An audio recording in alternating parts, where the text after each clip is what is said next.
A hi learners, educator Girish Agarwal this side. स्वागत करता हूं फिर से अपने अपने प्यारे से चैनल पे, सही है गिरीश अग्रवाल पे, जहां मैं आपको करा रहा था एनसीईआरटी सीरीज। आई होप आप लोग ने डे 1 का सेशन देख लिया। नहीं देखा हो तो जाके देख लो भैया, इसके ऊपर वही सेशन पड़ा है। प्लीज जरूर से डे 1 का सेशन देख लीजिएगा। और यार अभी तक अगर आप लोगों ने चैनल को सब्सक्राइब नहीं किया, पहले चैनल को सब्सक्राइब तो करो। Hit the bell button down guys, come on, subscribe the channel. तो गाइस कल हमने डे 1 स्टार्ट किया था, we started with the staffing. और कल हमने खत्म किया था गाइस, कहीं ना कहीं कल हमने खत्म कहां तक किया था? कल हमने खत्म किया था इंटरनल सोर्स तक। आज हम पढ़ने वाले हैं एक्सटर्नल सोर्स। पहले मैं आपको बात बता दूं, जो हमारा टॉपिक चल रहा है, द टॉपिक इज रिक्रूटमेंट। तो कल हमने रिक्रूटमेंट में पढ़ा था कि it is process of searching for the prospective employees, की ढूंढो भाई कि कौन लोग हमारे कंपनी के लिए बेस्ट हो सकते हैं, और उन्हीं एम्प्लॉयज को जा जाके बोलो कि भाई आ जाओ आ जाओ आ जाओ और हमारे कंपनी के लिए नौकरी के लिए अप्लाई करो। यहाँ पे हम किसी को नौकरी दे नहीं रहे, हम यहाँ से लोगों को बोल रहे हैं भैया आ जाओ मेरी कंपनी में और नौकरी के लिए अप्लाई करो। तो गाइस जब इंटरनल मतलब जब एग्जिस्टिंग एम्प्लॉय में से मैं किसी को ऑफर देता हूं तो that is called as internal. जब लेकिन अब मैं बाहर से लोगों को लाने का सोच रहा हूं, अब उसको हम बोलते हैं एक्सटर्नल। जब एक्सटर्नली हम बाहर से लोगों को मौका देते हैं कि भाई साहब आ जाओ आ जाओ आ जाओ और मेरे कंपनी में नौकरी के लिए अप्लाई करो, तो उसे हम बोलते हैं एक्सटर्नल सोर्स। तो guys an enterprise has to tap external source of various position because all the vacancies, company में जितनी भी वैकेंसीज है सारी की सारी इंटरनल के थ्रू होने वाली नहीं है। The existing staff may be insufficient और they may not fulfil the eligible criteria, कि भाई एग्जिस्टिंग स्टाफ के शायद तो वो स्किल्स ही ना हो, या वो टैलेंट ही ना हो, या वो नॉलेज नहीं हो जिसके थ्रू वो जॉब करने के लिए एक नेसेसिटी है, जॉब कर वो पाए। एक्सटर्नल रिक्वायरमेंट का सबसे इंपॉर्टेंट पॉइंट यह है कि एक्सटर्नल रिक्रूटमेंट कहीं ना कहीं प्रोवाइड करता है वाइडर चॉइस, कि ऑर्गेनाइजेशन को एक वाइडर ऑप्शन मिलता है, वाइडर चॉइस मिलता है, और उसमें से उसको एम्प्लॉयज चूज करने तो हमेशा फ्रेश टैलेंट, न्यू स्कोप का एक हमेशा चांस होता है। तो आप गाइस हमेशा याद रखना, which kind of recruitment provides a wider scope, तो the correct answer is the external requirement provides a wider choice. किस तरीके का? It provide a wider choice and brings new blood in the organisation. क्या guys? नए talent, नए लोगों को organisation में आने का मौका मिलता है। अब हमें इस चैप्टर का जो नेक्स्ट टॉपिक पढ़ना है कि कौन से तरीके के एक्सटर्नल रिक्रूटमेंट हमारे इंडिया में या हर जगह यूज होते हैं। मतलब इंडिया में क्या, हर इंडिया की बात करते हैं, हर जगह यूज होते हैं। तो सबसे पहला है डायरेक्ट रिक्रूटमेंट। बहुत इंपॉर्टेंट से लाइन अंडरलाइन कराऊंगा, ये इंपॉर्टेंट सा टॉपिक है। बच्चे इसमें ना सब गड़बड़ करते हैं, बहुत सारे बच्चे इसमें, अरे आजा भैया, इसको क्या दिक्कत होगी, हाँ तू भी आजा, थोड़ा मूड में नहीं, जो बांध दो, हाँ आ गया, चलो आ गया। हाँ तो गाइस इसमें क्या होता है, अंडर डायरेक्ट रिक्रूटमेंट सबसे पहले a notice is placed on the notice board. क्या एक नोटिस प्लेस कर देते हैं on the notice board, company के नोटिस बोर्ड या दरवाजे पे। बोलो सर नोटिस बोर्ड नहीं, दरवाजे पे चलेगा? हाँ चलेगा। कहीं भी इन्फॉर्म करने की जगह पे एक पेपर चिपका देते हैं कि भाई आ जाना, इस दिन मेरे कंपनी पे आ जाना, मैं लोगों को नौकरी के लिए सेलेक्ट करने वाला हूं। Job seekers assemble outside the premises of the organization on the specified date, कि भाई जिस डेट को बोला गया है उस दिन बहुत सारे लोग आसपास आ जाते हैं, selection on the spot, girl spot हो जाता है। The practice of direct recruitment is followed usually for, ये क्यों फॉलो किया जाता है याद रखना, किस किस के लिए? For casual vacancies of unskilled, और मोस्टली जिसमें जिस तरीके का काम होता है वो कहीं ना कहीं अनस्किल्ड और सेमी स्किल्ड, इसमें ज्यादा स्किल्ड वर्कर यूज नहीं करते, इसलिए इनको हम मोस्टली डेली बेसिस पे पगार देते हैं, और इनको हम बोलते हैं कैजुअल वर्कर्स या बदली वर्कर्स। और जिनको पैसा कैसे दिया जा रहा है, इनको पैसा हम दे रहे हैं कहीं ना कहीं बच्चा लोग ऑन अ डेली बेसिस। किस तरीके के? हम इनको पैसा दे रहे हैं कहीं ना कहीं डेली बेसिस पे, बदली वर्कर्स बोलते हैं। And this method is very inexpensive कोई खर्चा वर्चा नहीं है। अब गाइस ये चीज सबसे ज्यादा important, it is suitable for filling casual vacancy. जब या तो मेरे पास काम बहुत ज्यादा आ जाए, अचानक से बहुत ज्यादा काम आ जाए, या दूसरे सिचुएशन जब मेरे कुछ परमानेंट वर्कर्स, जब मेरे कुछ मेन एम्प्लॉयज क्या है, या तो मेरे पास अचानक से बहुत ज्यादा काम आ जाना चाहिए, या तो मेरे कुछ परमानेंट वर्कर्स क्या होने चाहिए, एब्सेंट। कि भाई दो चीजें, कि मेरे पास वर्कर्स ही नहीं है, अचानक से वर्कर्स की कुछ टाइम के लिए जरूरत है। जब मेरे को एम्प्लॉयज की कुछ टाइम के लिए जरूरत होती है, तब ये मेथड को गाइस हम बहुत ज्यादा प्रेफर करते हैं, तब गाइस हम ये मेथड को बहुत ज्यादा कंसिडर करते हैं। क्या? तब हम ये मेथड को गाइस बहुत ज्यादा कंसिडर करते हैं। Next, many reputed business organisation. अब गाइस दूसरा है कैजुअल कॉलर्स। ये बहुत सिंपल है, वर्ड याद रखना, अनसॉलिसिटेटेड एप्लीकेंट्स इन द ऑफिस। भाई बहुत सारे लोग मेरे कंपनी में नौकरी पाने के लिए आए थे, 100 लोग, उसमें से 2 को नौकरी दे दी, तो बाकी 98 में से भी जो लोग अच्छे थे उनका मैंने एक डेटाबेस बना के रखा। तो नेक्स्ट टाइम मैं फिर से 100 लोगों को नहीं बुला रहा, वो ही 98 में से जो बढ़िया बढ़िया लग रहे हैं उनको ही नौकरी दे देता हूं। मैनी रेप्यूटेड बिजनेस ऑर्गेनाइजेशन, क्या गाइस हमारी मैनी रेप्यूटेड बिजनेस ऑर्गेनाइजेशन क्या प्रेफर कर रही है? Many reputed business organisation keeps a database of unsolicited, जिनको नौकरी नहीं मिली, such job seekers can be a valuable. कि भाई जो लोगों को, अब यार 2 लोगों को नौकरी दी तो कोई 3rd rank 4th rank 5th rank वाला भी होगा ना, कि यार इसमें बस ये चीज की कमी थी, क्या पता वो चीज ठीक हो गई हो, तुम इस बार रोडीज नहीं बन सके, तुम नेक्स्ट टाइम रोडीज बन जाओगे, आ जाना। वैसा मतलब ऐसा एक डेटाबेस बना के रखा है। Such job seekers can be valuable source.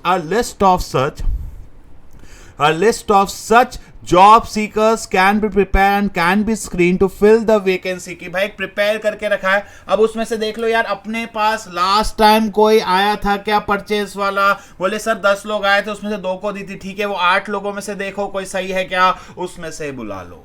तो इसका सबसे बड़ा फायदा क्या है? The major merit of this sources, क्या है merit of recruitment, is that reduces the cost of recruiting workforce. कि भाई इसमें आधी मेहनत की हुई है। ये तो ऐसी बात हो गई कि भाई मैंने कोई अपना वीडियो बनाया हुआ है, कि इस पे कोई वीडियो बना हुआ है क्या, देख के देख लो, वैसा कि वैसे ही कि पहले ये काम किया हुआ है, अगर पहला ऐसे काम किया हुआ है तो देख लो, क्या पता हमारे खर्चे, हमारे कॉस्ट क्या हो जाएंगे, रिड्यूस। तो that is the casual callers. Casual callers में याद रखना अनसॉलिसिटेटेड एप्लीकेंट, द वर्ड सबसे इंपॉर्टेंट है, अनसॉलिसिटेटेड एप्लीकेंट। ये वो एप्लीकेंट्स है जो हमारे पास नौकरी मांगने तो आए थे, बट जिनको हम किसी कारणवश नौकरी नहीं बढ़ाए, पर हमें लगता है शायद तक अभी नौकरी के लायक है, इनको डेटाबेस बनाया और इन डेटाबेस के बेसिस पे हम कर रहे हैं। ठीक है गाइस, क्लियर है? क्लियर है। आगे बढ़ते हुए एडवर्टाइजमेंट। अब गाइस एडवर्टाइजमेंट कहां करते हैं गाइस? यहां पे एडवर्टाइजमेंट सिर्फ और सिर्फ ये ही 2 जगह है, एक तो न्यूज़पेपर और एक है ट्रेड या प्रोफेशनल जर्नल। ट्रेड मतलब होता है ना इकोनॉमिक्स टाइम जैसा टाइप, या प्रोफेशनल जर्नल्स, ये बिजनेस फॉर्ब्स वाली, ये सब। ये जो प्रोफेशनल जर्नल्स या न्यूज़पेपर, टीवी का एडवर्टाइजमेंट में नहीं आता है, वो अलग से एक टॉपिक दिया हुआ है। टीवी पे एडवर्टाइजमेंट किया तो एडवर्टाइजमेंट मत गिनना, गौर से सुनो मेरी बातें। टीवी का एडवर्टाइजमेंट में नहीं आता है। ये जनरली यूज जब हमें बहुत ज्यादा लोग चाहिए, आ जाओ एक साथ, जब हमारी कंपनी को बहुत ज्यादा लोग चाहिए होते हैं तो आप एडवर्टाइजमेंट प्रेफर करते हैं। Most of the senior position, हमारी कंपनी की senior position as well as commerce a field, जो भी हमारी इंडस्ट्री या कंपनी की सीनियर मोस्ट पोजीशन होती है, वो किसके द्वारा फील की जाती है? Most of the senior position, most of the most important position are fill through what? ये किसके थ्रू फिल होती है? Mostly through advertisement.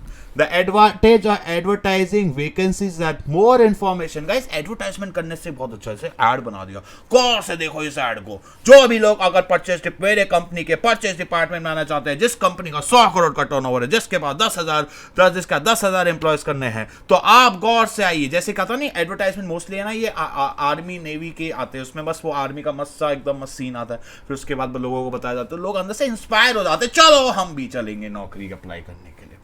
The vacancies at more information of the organization. हम जॉब और ऑर्गेनाइजेशन के बारे में बहुत ज़्यादा जानकारी लोगों को दे सकते हैं. एडवर्टाइजमेंट, हाँ ये भी अंडरलाइन मारो यार, अच्छा ही है, इंपॉर्टेंट है. The advantage of advertising is that एक सेकेंड ना, मोर लोगों को हम इंफॉर्मेशन दे सकते हैं, जल्द से जल्द बहुत सारे लोगों को जानकारी भी दे सकते हैं. Advertisement gives the manager a wider range of candidates. पे बहुत सारे ऑप्शन मिलेंगे. अब देखो पेपर में ऐड डाला, मैं अपनी क्रिकेट टीम बना रहा हूँ तो बहुत सारे लोग आ जाएंगे ऐड करने. इट्स डिसएडवांटेजेस, अब बहुत सारे लोग भी आ जाएंगे, बट इसका डिसएडवांटेज क्या है भाई? अब अपने नज़र में तो हर कोई क्रिकेटर है, सभी आ जाएंगे, बोले आ जाओ आ जाओ आ जाओ, मैं बुमराह बन जाऊंगा, मैं रोहित शर्मा, मैं विराट कोहली, ये वो. तो इट में इसका डिसएडवांटेज, किस सोर्स ऑफ फाइनेंस के डिसएडवांटेज है कि it may bring flood of responses from अनक्वाइट unsuitable candidates. Flood of responses आ जाते हैं और कई बार इसके वजह से अनसुटेबल कैंडिडेट्स भी हमें मिल जाते हैं. क्या गाइस, हमें फ्लड ऑफ रिस्पॉन्स आ जाते हैं और इससे कहीं ना कहीं अनसुटेबल कैंडिडेट्स भी हमें किस तरीके के कैंडिडेट्स, अनसुटेबल कैंडिडेट्स भी हमें मिल जाते हैं. क्लियर है गाइस? 3 पॉइंट क्लियर है गाइस, क्लियर है गाइस. चलो 10 ही है क्या, बस क्या, तो बहुत छोटा हो गया. फिर सिलेक्शन प्रोसेस 20 मिनट का ये फिर खत्म. अब गाइस चौथा और पांचवा बहुत ही लिंक है, बट ध्यान से समझेंगे. Employment exchange run by the government are regarded as the good source. सरकार द्वारा कौन रन करता है? ये एम्प्लॉयमेंट एक्सचेंज जो ऑर्गेनाइजेशन है, this organisation is being run by the government, जिसमें कहीं ना कहीं हम किस तरीके के जॉब्स पा सकते हैं? अनस्किल्ड. अरे ये रिकॉर्डिंग तो शुरू कर दी थी ना, हाँ कर दी थी, मैं चेक तो करूं. Unskilled and skilled, in some cases compulsory notification. कहीं का ना गवर्नमेंट की जॉब्स निकलती है तो बोला जाता है कि हमें इन लोगों की जरूरत है, आ सकते हो, जो कि भाई कानूनन तौर पे बताना पड़ता है लोगों को कि आओ.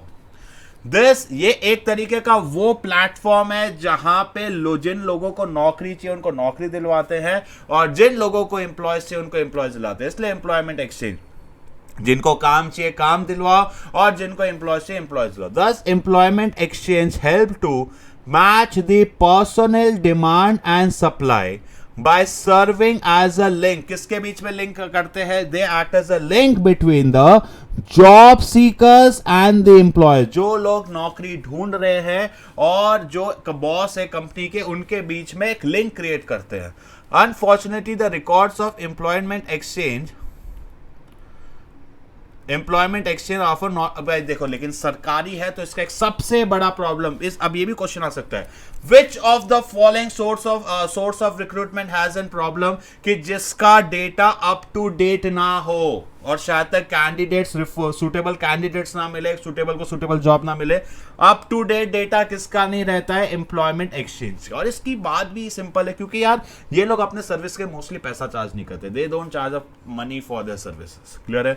4 होते हुए गाइस बहुत इंपॉर्टेंट है, इसमें से एग्जाम में आने के फुल चांस है. Placement agencies and management consultant in technical and professional areas, private agencies and professional bodies. कि भाई इसमें क्या है, ये जो सरकारी है वैसे ही अगर इसमें प्राइवेट एजेंसी जो ये काम करती है, ठीक है. अब ये लोग के क्या नेशनल वाइड इंटरनेशनल वाइड सब इनके होते हैं, इनको पता होता है कि आजकल तो, पहले तो जब ये बुक्स बनी थी तब नेशनल वाइड तक था, अब ये लोग इंटरनेशनल वाइड, दुबई हो गया, कुवैत हो गया, लंदन हो गया, यूके यूएसए हो गया, हर बड़े बड़े कंट्रीज में इनके कॉन्टैक्ट्स होते हैं जिसके तो लोगों को एम्प्लॉयमेंट दिलाते हैं. This agency compile biodata of large number of candidates and recommended suitable names. कि भाई ये लोग है ना, बहुत सारे लोग जिनको नौकरी चाहिए उन सबका एक कॉमन सा डेटाबेस बना लेते हैं और वो डेटाबेस जो भी उनके सुटेबल क्लाइंट्स है उनको देते हैं. अब लेकिन ये प्राइवेट है ना, जब प्राइवेट लोग काम करेंगे, प्राइवेट एजेंसीज होगी, तो उनका कहीं ना कहीं मकसद होगा पैसे चार्ज करना. ये अपनी सर्विसेज को फ्री में प्रोवाइड नहीं करते. They charge a fee. क्या? They charge a fee for the services which they are rendering.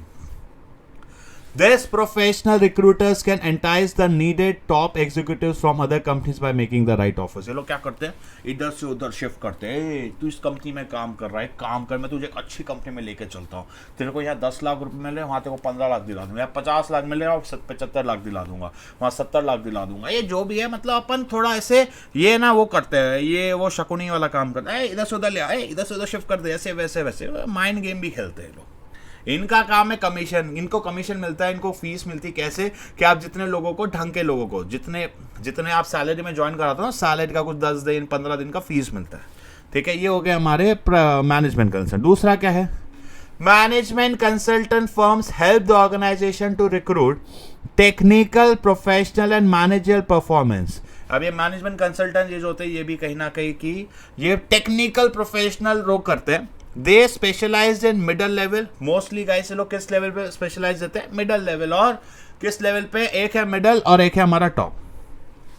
They maintain, इनके पास भी डेटा बैंक होता है क्वालिफाइड, और उसके हिसाब से ये एकदम राइट टाइप का कराते हैं। मोस्टली काम सेम है, बट इसमें क्या होता है कि वो जो हमारे प्राइवेट प्लेसमेंट होते हैं वो नौकरी दिलवाने में मदद करते हैं, ये एक डेटाबेस मेंटेन रखते हैं और वो अपने को लिंक करवा देते हैं, ठीक है। मोस्टली दोनों सेम है, एग्जाम में कोई अलग नहीं लिखना है कि सर ये अलग आएगा क्या, नहीं, आपको एक ही लिखना है, टेक्स्ट बुक में एक ही है, placement agencies and management consultant, अलग अलग नहीं है, ठीक है। ऐसा कई बच्चे बोलते हैं सर पहला वाला प्लेसमेंट एजेंसी का लग रहा है, दूसरा वाला मैनेजमेंट कंसल्टेंट, ऐसा कुछ नहीं बेटा, सब एक ही काम है, दोनों सेम लिख सकते हो। क्लियर है गाइस। अब ये हो गए, देखो 4th और 5th में मेजर डिफरेंस है, एम्प्लॉयमेंट एक्सचेंज जो है वो गवर्नमेंट द्वारा ओन्ड है, गवर्नमेंट द्वारा मैनेज है। और ये जो हमारा प्लेसमेंट एजेंसीज है गाइस, ये जो हमारा प्लेसमेंट एजेंसी वाला है, ये किसके द्वारा ओन्ड है, ये पूरा का पूरा हमारा कहीं ना कहीं, ये पूरा का पूरा कहीं ना कहीं हमारे प्राइवेट सेक्टर द्वारा ओन्ड है। क्लियर है गाइस, क्लियर है। चलो आगे बढ़ते हैं, अब आगे बढ़ते हैं। अब नेक्स्ट कौन सा है हमारा, कैंपस रिक्रूटमेंट। ये सबसे ज्यादा इंटरेस्टिंग है, कैंपस रिक्रूटमेंट। इसमें हम क्या करते हैं, कॉलेजेस, इंस्टीट्यूट, इन सब के पास जाके उनको बोलते हैं कि भाई तुम्हारे पास जो फ्रेश टैलेंट है ना, जैसे अपन ने वो मूवी देखी होगी 3 इडियट्स, उसमें वो उसने बोला होगा तुम अपनी जॉब अपने पास रखो, मैं अपना कॉन्फिडेंस अपने पास रखता हूँ, मैं अपना ईगो अपने पास रखता हूँ। तो वैसे कि भाई ये जो मूवीज में होता है 2 स्टेक्स वगैरह में, सामने 3-4 लोग का पैनल बैठा हुआ है, आप कुर्सी पे बैठे हो, सवाल पूछ रहे हो, आप जवाब दे रहे हो, फ्रेश टैलेंट। और क्या होता है, आजकल के जमाने के युवा पीढ़ी को जोश बहुत ज्यादा होता है काम करने, जिसको काम करने का जुनून होता है, अलग लेवल पे काम करते हैं। और नए फ्रेश टैलेंट को आप जैसे चाहो ना, अपने ऑर्गेनाइजेशन की नीड्स के हिसाब से, ऑर्गेनाइजेशन की रिक्वायरमेंट के हिसाब से हम इजीली उनको चेंज भी कर सकते हैं, बदल भी सकते हैं। College and Institute of Management have become a popular source of recruitment for technical, professional and managerial job. आजकल बड़ी बड़ी ऑर्गेनाइजेशन क्या करती है, ये यूनिवर्सिटी, वोकेशनल स्कूल्स, मैनेजमेंट, इन सब के साथ टाइप रखती है, और ये कहीं ना कहीं वेल एस्टेब्लिश्ड ऑर्गेनाइजेशन में इनसे टाइप रहता है, और ये जो मदद करती है लोगों को नौकरी दिलवाने में। क्लियर है गाइस, क्लियर है गाइस। तो ये बहुत ही सिंपल है, कैंपस रिक्रूटमेंट। हम कॉलेजेस में गए, आईएम्स में गए, इसलिए गाइस इन कॉलेजेस के इंपॉर्टेंस भी होते हैं, बिकॉज ये कहीं ना कहीं मदद करते हैं आपको अच्छी नौकरी दिलाने में।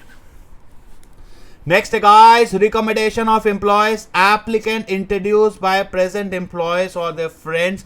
यहाँ पे क्या होता है कि गाइस हमारे जो प्रेजेंट एम्प्लॉयज वगैरह होते हैं वो हमें सजेस्ट करते हैं कि एग्जिस्टिंग के, सर मेरे भैया को ले लो, सर मेरे इस चाचा को ले लो, सर मेरी मम्मी को ले लो, सर इसको ले लो, क्या मेरे को लगता है मेरे पास एक कॉन्टैक्ट है, आप बताओ, तो मैं उसका नाम सजेस्ट करता हूँ, ये बहुत ही अच्छा काम कर सकता है, वो बहुत ही बढ़िया काम कर सकता है। यहाँ पे हम क्या कर रहे हैं गाइस, हम यहाँ पे क्या कर रहे हैं, लोगों को सजेस्ट कर रहे हैं, लोगों को बता रहे हैं कि भाई आ जाओ और कंपनी को ज्वाइन करो। Such applicants are likely to be good employees because their background is sufficiently known। ये अच्छे हो सकते हैं क्योंकि गाइस देखो, अगर आपने किसी को सजेस्ट किया है तो वो बढ़िया ही होगा, वो खराब काम तो करेगा नहीं, तभी हम किसी ना किसी को सजेस्ट करते हैं ना। अगर हमने आज किसी का नाम दिया है और अगर मैं किसी को सजेस्ट कर रहा हूँ तो मैं यही सोच के करूँगा ना कि भाई वो अच्छा काम करेगा, वो बढ़िया काम करेगा, वो हमारे ऑर्गेनाइजेशन के लिए सही एसेट होगा। यस और नो, यस और नो, यस और नो, यस और नो, एक अच्छा काम करेगा, दैट्स व्हाई वी से रिकमेंडेशन ऑफ एम्प्लॉयज। चलो अब नेक्स्ट है labour contractors.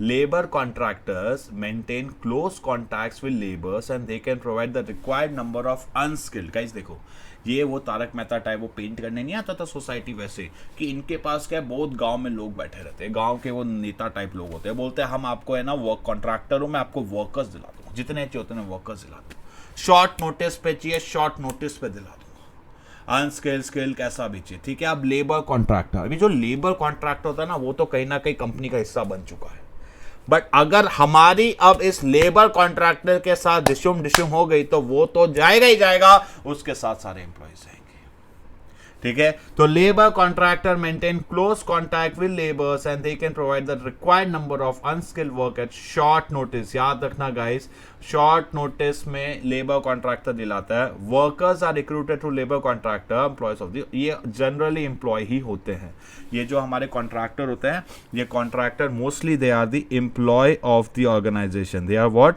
They are considered as the employ of the organisation. The disadvantage of this system is that if the contractor himself decide कि वो खुद सोच लेता टाटा बाय बाय मैं ऑर्गेनाइजेशन छोड़ के जा रहा हूं, तो उसके पीछे पीछे सारे एम्प्लॉयज, उसके पीछे पीछे सारे वर्कर्स भी छोड़ के चले जाएंगे, बिल्कुल चले जाएंगे सर। तो दैट इज अवर, उसको हम बोलेंगे गाइस लेबर कॉन्ट्रैक्टर। और रिकमेंडेशन में क्या है फिर से बता देता हूं, यहां पे हम एग्जिस्टिंग एम्प्लॉयज अपने रिलेटिव्स को सजेस्ट कर रहा है, सर ले लो ना ये अच्छा है। और गाइस उससे फायदा क्या होता है, दोनों को कॉन्फिडेंस रहता है कि यार आप जिसको सजेस्ट कर रहे हो उसको भी फायदा है कि भाई, और जो कंपनी को इसको पता है कि भाई जो एम्प्लॉय अपना एम्प्लॉय दे रहा है तो गलत इंसान तो नहीं देगा। क्लियर? तो ये हो गया गाइस हमारे 8 एडवर्टाइजमेंट और टीवी सबसे सिंपल कि भाई गौर से एक ऐड बना दे, गौर से देखो इस ऐड को, अगर आपके पास टैलेंट है, आप ये नौकरी करना चाहते हो तो आ जाए मेरी कंपनी में।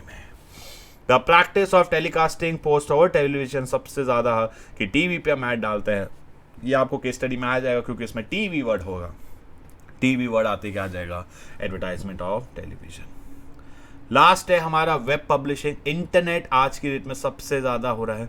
सर्टन वेबसाइट डिजाइन जो हमें नौकरी प्रोवाइड करती है, जैसे कि naukri.com, monster.com, और इस साइट क्या करते हैं आजकल तो कंपनीज अपनी वेबसाइट पे भी डाल देते हैं करियर अपॉर्चुनिटीज, करियर अपॉर्चुनिटीज की करियर ग्रोथ, यहाँ पे आपको मिल जाएगा कि अगर आप हमारी कंपनी के साथ ज्वाइन करना चाहते हो या आप हमारी कंपनी के साथ काम करना चाहते हो तो ये चीजें होनी चाहिए, और आप हमारी कंपनी के साथ इजीली बढ़िया तरीके से अच्छे से क्या कर सकते हो, फिर काम कर सकते हो। क्लियर? क्लियर? क्लियर है गाइस? क्लियर है?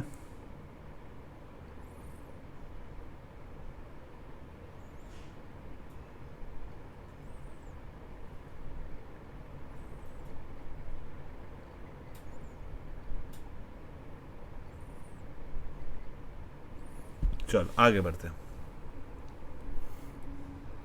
नेक्स्ट है व्हाट आर दी, अब नेक्स्ट टॉपिक है हमारा, नेक्स्ट टॉपिक है what are the merits of external source. अब इसके फायदे क्या होते हैं, हमें क्या पढ़ना है इसके फायदे। सबसे पहला फायदा होता है क्वालिफाइड पर्सनल मिलेगा कि नहीं मिलेगा, बाय यूजिंग एक्सटर्नल सोर्स की मैनेजमेंट को क्वालिफाइड मिलेगा। गाइस देखो फ्रेश टैलेंट मिलेगा, क्वालिफाइड नए लोग मिलेंगे, हमें नए लोग मिलेंगे, ट्रेन लोग मिलेंगे, we get a qualified personnel. External source can attract qualified and train people to attract, हमें क्वालिफाइड और नए लोग मिलेंगे, ठीक है, qualified personnel. By using external source of recruitment the managers can attract qualified and train personnel to apply for vacant job in the organization. Next है wider choice. When vacancies are advertised widely, a large number of applicants, कि भाई हमें बहुत choice मिलेगा, wider choice मैं discuss कर ही चुका हूं। देखो तीनों लिंक्ड है, क्वालिफाइड में नए टैलेंटेड लोग मिलते हैं, वाइडर चॉइस की बात हो रही है, वाइडर या नंबर ऑफ एप्लीकेंट्स ऑर्गेनाइजेशन का apply, the management has a wider choice. Guys तो गाइस ठीक है गाइस, एक और चीज, अगर आप लोग अनअकैडमी पे आना चाहो तो आ सकते हो, क्योंकि अगर जो वीडियो आज देख रहा है 25, 26, 27, 28 गाइस, ये सेशंस में अभी अनअकैडमी पे सब्सक्रिप्शन सिर्फ मात्र 240 रुपए पे है। ये अप्रैल 26, 27 की बात कर रहा हूँ, कोई इसको बाद में देखेगा तो मत आ जाना मेरे पीछे। अभी 4 दिन 240 रुपए में आना हो तो आ सकते हो, जरूर से आइए, वर्थ इट है भैया, इतना कंटेंट मिलेगा, वर्थ इट है। कोड याद रखना गिरीश टाइम। अब नेक्स्ट है fresh talent. The present employees may be insufficient, they may not fulfill the specification of job. के प्रेजेंट वाले हो गए, बूढ़े हो गए, बुजुर्ग हो गए. अब हमें नए लोगों को, नई पीढ़ी को मौका देना चाहिए कि नहीं देना चाहिए अपनी ऑर्गेनाइजेशन में? अरे बच्चा लोग बताओ, हमें नई ऑर्गेनाइजेशन को मौका देना चाहिए कि नहीं देना चाहिए? हमें नए लोगों को अपनी ऑर्गेनाइजेशन में मौका देना चाहिए, नहीं कि भाई आ जाओ अप्लाई करो. ठीक है, तो इससे एक फ्रेश टैलेंट को चांस मिलता है, ये मौका मिलता है. एंड इट्स तो फ्रेश टैलेंट आएगा. देखो जितने ज़्यादा लोगों को लेकर आओगे तो उसका एक सबसे बड़ा दुर्भाग्य की बात यह है कि इट्स एन एक्सपेंसिव, उतना महंगा होते जाएगा. Employees maybe they may not be fulfilled. The external require a wider choice and however it is an expensive. वो क्या है, थोड़ा सा एक्सपेंसिव भी हो जाता है. तो है, देखो एक याद रखना, bring new blood. Which kind of recruitment bring new blood? तो new blood आते ही कौन सा आ जाएगा? New blood आते ही आ जाएगा हमारा external recruitment. नेक्स्ट है competitive spirit.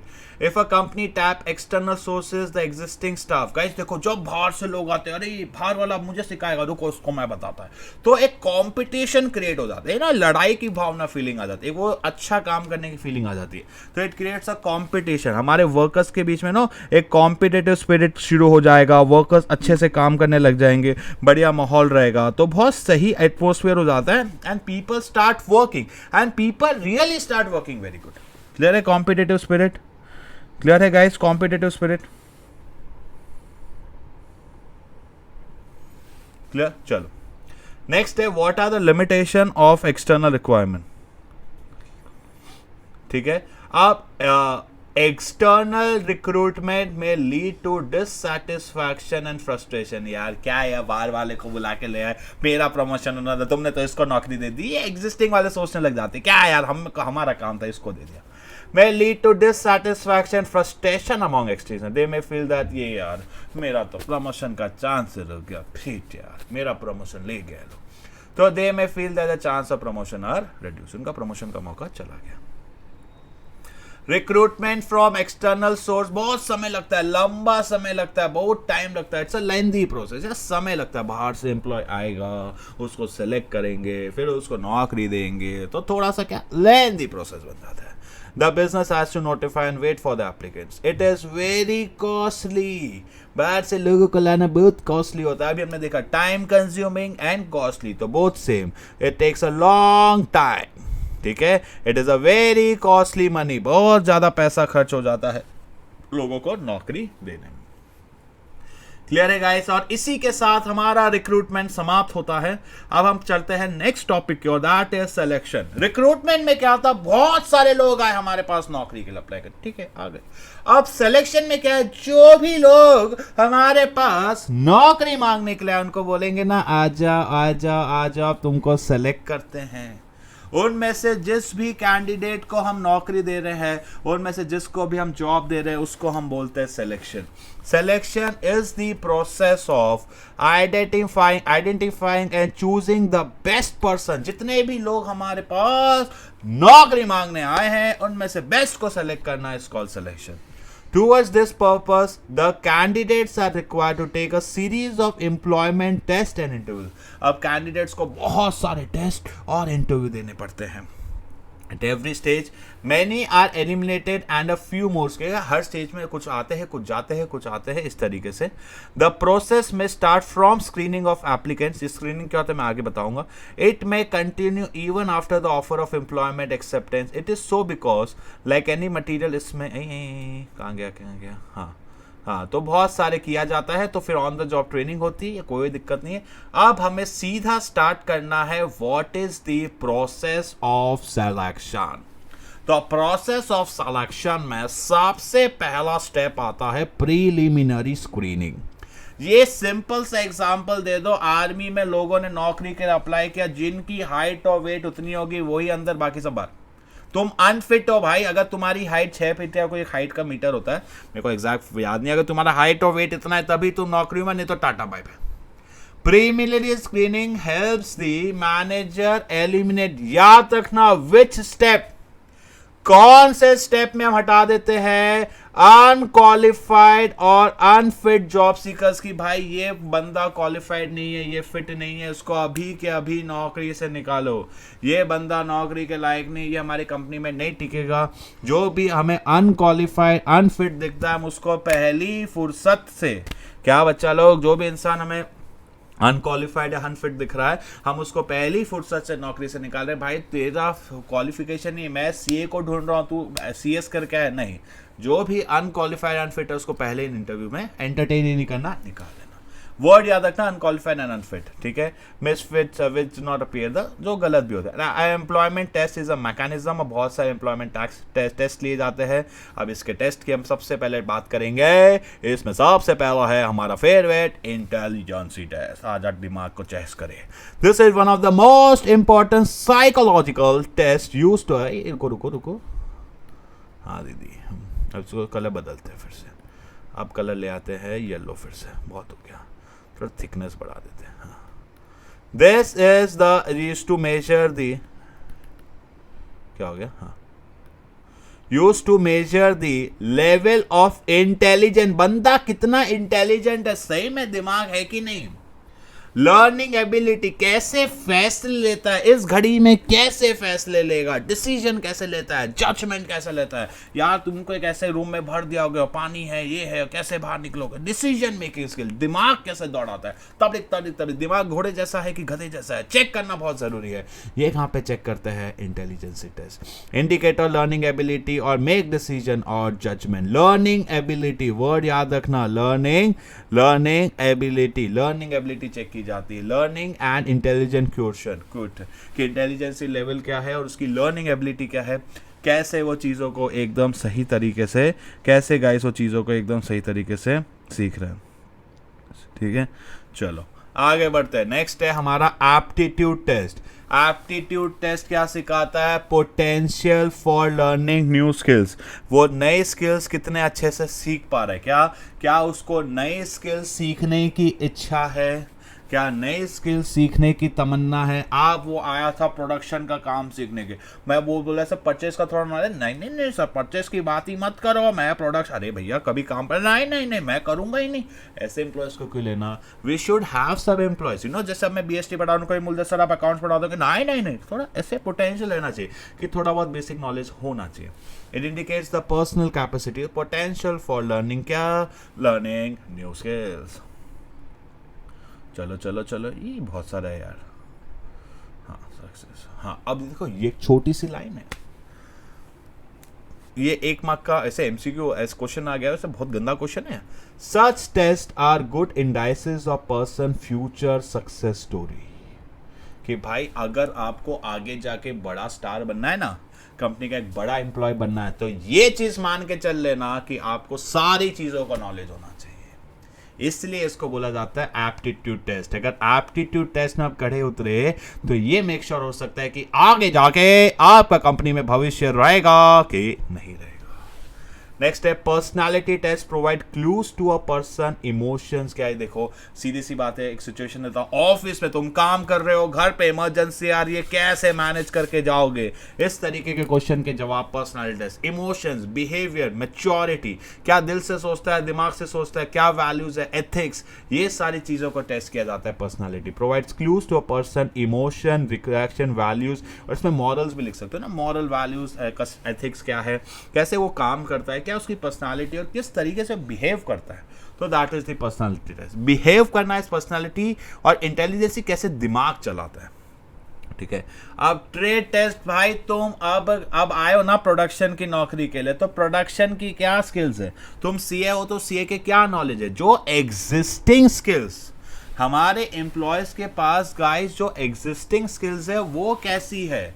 This test measures the existing skills, कि भाई तुम अगर प्रोडक्शन के तो प्रोडक्शन की स्किल्स कैसी है, तुम परचेज का तो purchase, level of knowledge of and proficiency in area of, कि भाई जो भी तुम प्रोफेशनल स्किल लेकर आए, तुम बोल के मेरे को ये आता है, एक्चुअली कितना आता है, वो स्किल्स तो चेक करो, वो स्किल्स में महारती है कि नहीं। तो that is the trade test. अगर सीयूटी हो रहा है तो उसमें ट्रेड टेस्ट भी चेक हो रहा है, इंटेलिजेंसी टेस्ट हो रही है तुम्हारी, ये तो अकाउंट वाउंट है ना इंटेलिजेंसी, और ट्रेड टेस्ट तुम्हारा ये है ना एग्जिस्टिंग, तुमसे अकाउंट सीखो बीएसटी पूछा जा रहा है, ट्रेड टेस्ट।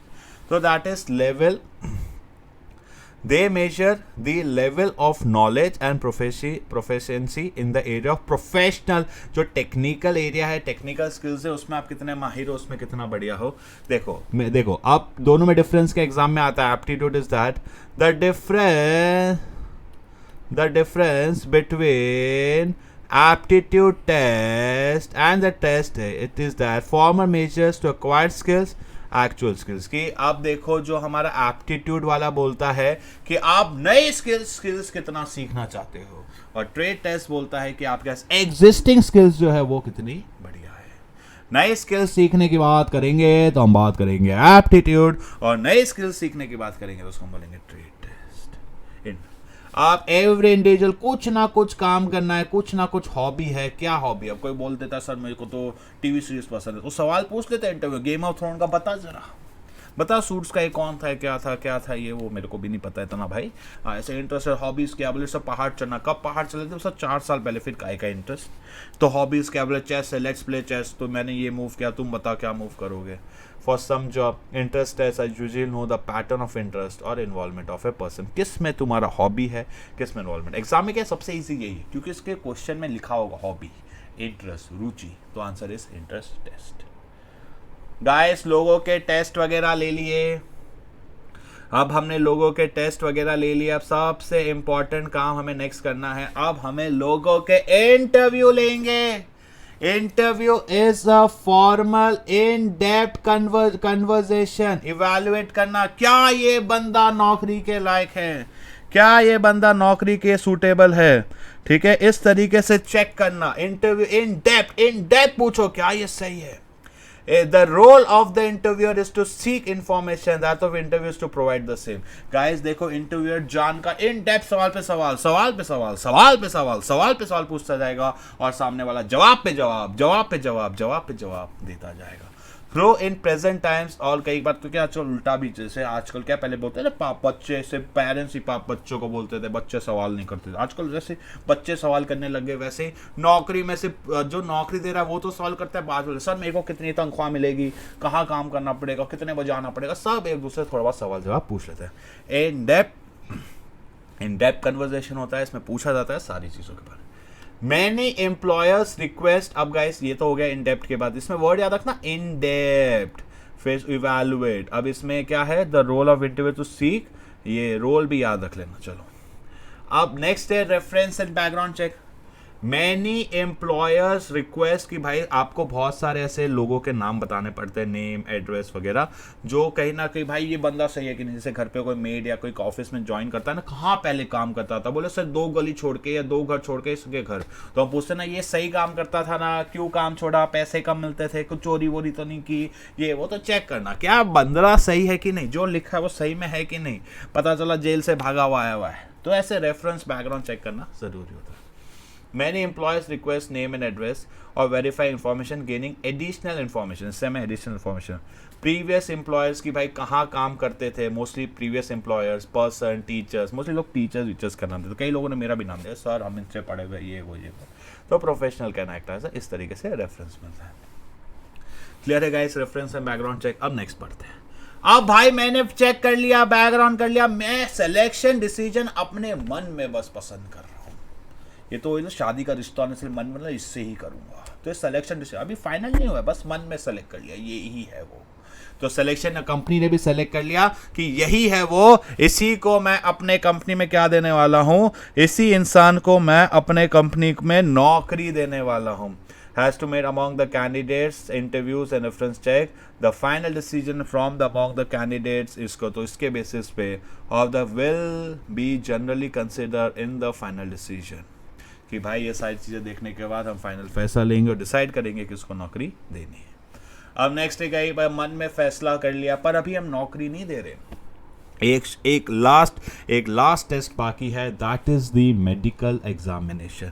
मैं उस कैंडिडेट को जाके बोल रहा हूं कि भाई तुझे एक बार अपना बॉडी चेकअप करवाना पड़ेगा, बॉडी टेस्ट करवाना पड़ेगा, और अगर वो उस टेस्ट में पास होता है तभी उसको नौकरी मिलेगी. And before the candidates is required to undergo a medical fitness test, offer is given being declared कि भाई जब तक आप वो मेडिकल टेस्ट नहीं दे देते आप जॉब के लायक फिट नहीं हो. आपको सबसे पहले वो मेडिकल टेस्ट क्लियर करना बहुत ज़्यादा ज़रूरी होता है. क्लियर है? तो दैट इज द मैग्नेट. और कई कंपनीज तो क्या करती है, अपने बिहाफ पे कुछ कॉलेज कुछ हॉस्पिटल से टाइप कर लेते हैं, आप वहाँ जाओ, फ्री में चेकअप हो जाता है. क्लियर. अब नेक्स्ट है job offer. The next step in the selection process कि भाई अब बंदा फिट है. दोस्त एप्लीकेंट्स हु पास सारे हर्डल्स पास कर लिए हैं, job offer is made through the letter of employment, और उसका कंफर्म होता है कि भाई मेरे तरफ से मैं तुझे नौकरी दे रहा हूं, कि भाई मेरे तरफ से नौकरी पक्की. उसमें सारी चीजें लिखी होती है, किस दिन आपको ज्वाइन करना है, मस्ट बी गिवन. और गाइस आपको कुछ ऐसा नहीं कि आज नौकरी बोले कल 1 घंटे में आ जाना ऑफिस में, थोड़ा सफिशिएंट टाइम देना चाहिए. The appointee must be given reasonable time. क्या जिसको हम नौकरी पे रख रहे हैं उसको थोड़ा सा रीजनेबल टाइम मिलना चाहिए नौकरी के लिए अप्लाई करने के लिए. मतलब ऐसे नहीं कि भाई कल के कल आ जाना, 1 घंटे में आ जाना, 15 मिनट में आ जाना, नहीं, थोड़ा सफिशिएंट हमें समय देना चाहिए. और लास्ट है हमारा कॉन्ट्रैक्ट. गाइस अब जैसे ही मैंने ऑफर दिया, अब मेरे हाथ में, मेरे को कंपनी ने ऑफर दिया, अच्छा मैं सोच के बताऊंगा. तो ये जो सोच के बताया, एक बार आपने सोच के बता लिया, आपने ऑफर को एक्सेप्ट कर लिया, साइन करते मुझे आज एक डॉक्यूमेंट बनता था जिसमें बहुत सारी चीजें लिखी जाती थी. कहाँ गया रे डॉक्यूमेंट के बारे में? हाँ, executed by the employers and the one such document attestation form contains certain vital decision about the candidates के बारे में होता था, which are authenticated attested by कि भाई ये सारी चीज़ें सही है. आपसे मार्कशीट वगैरह पूछी जाती थी, हाँ भाई ये मेरी मार्कशीट है, ये है, वो है, सारी चीज़ें सही है. There also need to prepare a contract of employment. एक कॉन्ट्रैक्ट बनता था, उसमें बेसिक इन्फॉर्मेशन होती थी, जैसे level of the job, checklist होती थी, क्या जॉब है, क्या टाइटल है, क्या जिम्मेदारी है, किस तरीके से आपकी सैलरी कैलकुलेट होगी, क्या है, सारी चीज़ें, कितनी छुट्टियां मिलेगी, क्या प्रोसीजर होगा, चेंजेस, व्हाट्स द रूल, सारी चीज़ें एकदम क्लियर कट उस डॉक्यूमेंट में दी हुई होगी. ये कॉन्ट्रैक्ट एक तरीके का ऐसा है कि अब संबंध हो चुका है, अब फाइनल हो चुका है, अब क्या सारे टर्म्स एंड कंडीशन होंगे एम्प्लॉयर और एम्प्लॉय के बीच में, तो उसको हम बोलते हैं गाइस कहीं ना कहीं हमारा कॉन्ट्रैक्ट ऑफ एम्प्लॉयमेंट. अब नेक्स्ट है गाइस हमारा ट्रेनिंग एंड डेवलपमेंट. आप ट्रेनिंग एंड डेवलपमेंट में पढ़ाते हुए, अब guys if you wish to plan for a year, एक बीज उगाओ. अगर आप 10 साल के लिए सोच रहे हो पेड़ उगाओ, और आप अगर जिंदगी भर के लिए सोच रहे हो तो आप इंसान को डेवलप करो. गाइस एक कंपनी में आप कितने भी अच्छे से अच्छे इंसान को क्यों ना ले आओ, बट एक कंपनी का फर्ज होता है, कंपनी की जिम्मेदारी होती है कि हम उसको बार बार ट्रेन करें, हम उसको डेवलप करें और नई नई चीज़ें सिखाएं.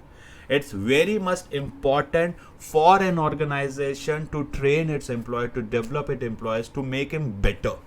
हमें ज़रूर चाहिए कि हम एम्प्लॉयज़ को बेटर से बेटर करें, बढ़िया से बढ़िया करें, अच्छे से अच्छे डेवलप करें.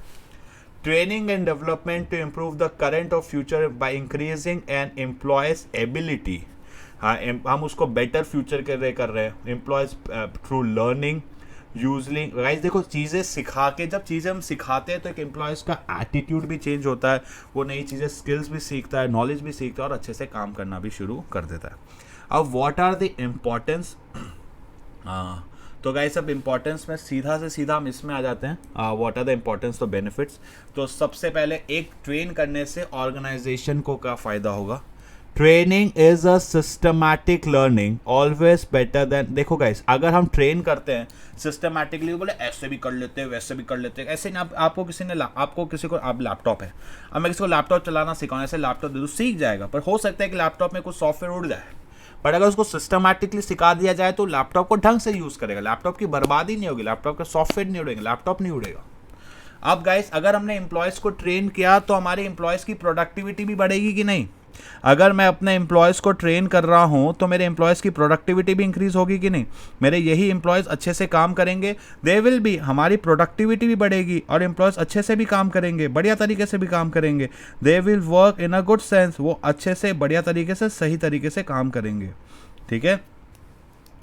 तो productivity enhances employees productivity both term of quantity as well as quality. और प्रोडक्टिविटी बढ़ेगी तो हमारी कंपनी का प्रॉफिट भी इंक्रीज होना स्टार्ट हो जाएगा. अब गाइस अगर हम एम्प्लॉयज़ को ट्रेन कर रहे हैं ना, सबसे इंपॉर्टेंट पॉइंट, अगर मैं एम्प्लॉयज़ को ट्रेन कर रहा हूँ तो मैं कहीं ना कहीं प्रिपेयर करवा रहा हूँ द फ्यूचर मैनेजर्स। आज गाइस आज एक होता है ना, एक राजा महाराजा में, राजा अपने बच्चे को क्यों ट्रेन करता था, क्यों चीज़ें सिखाता था, क्यों ज्ञान देता था, क्यों युद्ध विद्या सिखाता था, ताकि फ्यूचर में जाके वो मेरी गद्दी संभाल पाए। इसलिए हमें भी अपने एम्प्लॉयज़ को ट्रेन करना बहुत ज़रूरी है। आज जो ऑपरेशनल लेवल पे वो कल मिडिल लेवल पे आएगा, तो हमें उसको ट्रेन करना बहुत ज़्यादा ज़रूरी है। Occupies the future managers. अगर हमने ट्रेन करके रखा है तो इमरजेंसी सिचुएशन में वो बंदा काम कर पाएगा कि नहीं कर पाएगा? बिल्कुल कर पाएगा। कहाँ गया? हाँ, training occupies the future manager who can take situation in the emergency. Next, training. अब गाइस अगर एम्प्लॉयज मोरल, अब गाइस किसी को मैं चीजें सिखाऊं, कुछ नई युद्ध विद्या सिखाऊं या कुछ टैलेंट सिखाऊं, बीएसटी का, सपोज मैं आपको एनसीईआरटी सीरीज पढ़ रहे हो, तो आपका मोरल बढ़ेगा, भाई हाँ सर कुछ सीखने को मिल रहा है, कल भी हम आएंगे, रेगुलरली पढ़ेंगे, और employees turnover, students turnover, absentees reduce हो जाती है।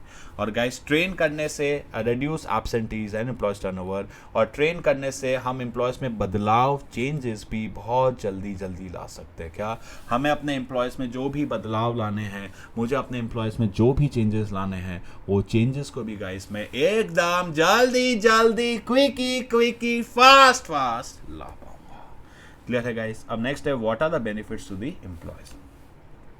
Improve skills and knowledges. Guys देखो, इम्प्रूव स्किल अगर कोई इंसान ट्रेन करता है, आज मैं चीज़ें सीखता हूँ, सपोज मैंने यूट्यूब में चलाना सीखा, तो ये इम्प्रूव स्किल्स होगी तो मेरा करियर अच्छा होगा। शायद अगर यूट्यूब पे मेरे फॉलोअर्स बढ़ जाते हैं, आगे जाकर कुछ होता है, तो मेरे स्किल्स बढ़ेंगे। इसलिए सब्सक्राइब करो channel improve skills and knowledge so I get a good career. और गाइस अगर मेरा परफॉर्मेंस सुधरता है किसी कंपनी में, I may start earning more. Training makes the employees का। अब देखो, ट्रेन करने से जो मशीन्स मुझे चलानी नहीं आती थी, जो मशीन्स मैं चला नहीं पाता था, वो मैं अब अच्छे से चलाने लग जाऊंगा। और ट्रेनिंग इंक्रीज दी। ट्रेनिंग से गाइस एम्प्लॉयज का सेटिस्फैक्शन और मोरल बढ़ेगा कि नहीं? हम एम्प्लॉयज को ट्रेन कर रहे हैं तो उसका सेटिस्फैक्शन और मोरल भी बढ़ेगा कि नहीं? हमारे एम्प्लॉयज़ का गाइस सेटिस्फैक्शन और मोरल भी बढ़ेगा कि नहीं? बिल्कुल बढ़ेगा। एम्प्लॉयज़ का सेटिस्फैक्शन मोरल भी बढ़ता चला जाएगा। क्लियर है गाइस? अब ट्रेनिंग डेवलपमेंट की डेफिनेशन, पहले हम ट्रेनिंग पढ़ लेते हैं। एजुकेशन हमारे सिलेबस में नहीं है, हमें ये नहीं पढ़ना है, तो ट्रेनिंग और डेवलपमेंट की, फिर उसका डिफरेंस, फिर सीधा ऑन द जॉब में 2 है और ऑफ द जॉब 1 है, और चैप्टर खत्म। बाकी मोस्टली अब इसके आगे का चैप्टर बहुत डिलीटेड है इस बार, पर ठीक है हम पढ़ लेते हैं। Training is an process by which the aptitude, skills and ability of job to specified job is increase. कि इसमें हम कहीं ना कहीं अपने एम्प्लॉय को जिस जॉब के लिए लेकर आए हैं, वो जॉब रिलेटेड स्किल्स सिखा रहे हैं, वो जॉब रिलेटेड काम कर रहे हैं। इसका कहीं ना कहीं मेरा मकसद है कि जिस भी जॉब के लिए मैं उसको लेकर आया हूं, या जिस भी नौकरी के लिए मैं लेकर आया हूं, वो उसको बेटर परफॉर्म कर सके। ये जॉब ओरिएंटेड होता है। It attempts to improve the performance of the current job. Training से कि भाई जिस जॉब के लिए मैं उसको रखना चाहता हूं, या जो जॉब वो कर रहा है वो बेटर हो, वो अच्छे से परफॉर्म करे। That is the training bye which the skills of employees a specific job. It is a process. हम इस पर नई स्किल्स सीखते हैं, नॉलेज आता है और हम बेटर परफॉर्म कर सकते हैं। तो कहीं ना कहीं ये एक ऐसी चीज है जहां पे हम अपने एम्प्लॉयज को बढ़िया से बढ़िया काम करने को बोल रहे हैं। एजुकेशन, ये development refers to the learning opportunity. ये ओवरऑल ग्रोथ की बात हो रही है, एम्प्लॉयज को ग्रो करना, which improves but also those which brings about growth. कि भाई हम पर्सनालिटी, प्रोग्रेस, मैच्योरिटी, रियलाइजेशन, इस तरह के यहाँ पे डेवलपमेंट में हम कहीं ना कहीं ओवरऑल ग्रोथ की बात कर रही हैं। ठीक है, मेरे को ओवरऑल ग्रोथ की बात करनी है, ओवरऑल डेवलपमेंट की बात करनी है। हमें अपने एम्प्लॉयज़ को एक साथ लेकर चलना है टू द प्रोग्रेस और maturity and actualization of their potential. कि हमें उसको ग्रोथ करना है और ग्रोथ कराना है। ओवरऑल ग्रोथ की बात आती है, दैट इज डेवलपमेंट। चलो गाइस, मैं आपको बता देता हूँ। Increase knowledge and skills. देखो ट्रेनिंग में क्या है, इंक्रीज नॉलेज पूरा का पूरा इंपॉर्टेंट है। This is the most important, very important है। कहाँ गया? Very important. हाँ, तो it is the process of increasing knowledge. इसमें लर्निंग एंड ग्रोथ, इसमें ओवरऑल, और इसमें सिर्फ जॉब रिलेटेड होगा। ये जॉब ओरिएंटेड होता है, ये करियर। डेवलपमेंट में ओवरऑल ग्रोथ कर रहे हैं, और ट्रेनिंग में सिर्फ और सिर्फ वो जॉब रिलेटेड बात कर रहे हैं। जब मैं किसी को ट्रेन कर रहा हूं तो डेवलपमेंट तो हो ही रहा है, पर जरूरी नहीं है कि किसी को मैं डेवलपमेंट कर रहा हूं तो ट्रेनिंग हो रहा है। तो development is a wider term, training is a narrow term. अगर एग्जाम में ऐसा क्वेश्चन आ जाए। डेवलपमेंट ओवरऑल की बात करता है और ट्रेनिंग सिर्फ और सिर्फ उस जॉब की बात करता है। क्लियर। अब मैं आपको 3 तरीके की ट्रेनिंग बता देता हूं जो हमारे एग्जाम में है। एक है अप्रेंटिसशिप। अब गाइस अप्रेंटिसशिप में क्या होता है, एक मास्टर वर्कर होता है, puts the training under master. जैसे हमारे घर पे जो नल ठीक करने वाले प्लम्बर इलेक्ट्रिशियन नहीं आते, अपने साथ एक छोटू को लेकर आते हैं, धीरे धीरे छोटू फिर काम सीखते सीखते फिर वो काम करने नहीं लग जाता। That's apprenticeship to acquire skills. People seeking to enter skills job, जैसे कि फॉर एग्जाम्पल प्लम्बर, इलेक्ट्रिशियन, ये सब। This are trainees who spend a prescribe type, एक प्रिस्क्राइब टाइम तक काम करते हुए ना, छोटा छोटा बोले स्क्रू ड्राइवर दे दे, नट दे दो, देख कैसे मैं लगा रहा हूँ, ठीक कर रहा हूँ, वो ऑब्जर्व करते करते देखते देखते चीजें सीखते हैं। वो उनके साथ रह के ऑब्जर्व करते करते चीजें सीखते हैं, उनको पता चलता है अच्छा ये काम तो ऐसे हो रहा है, और वो काम को बढ़िया करने लगते हैं।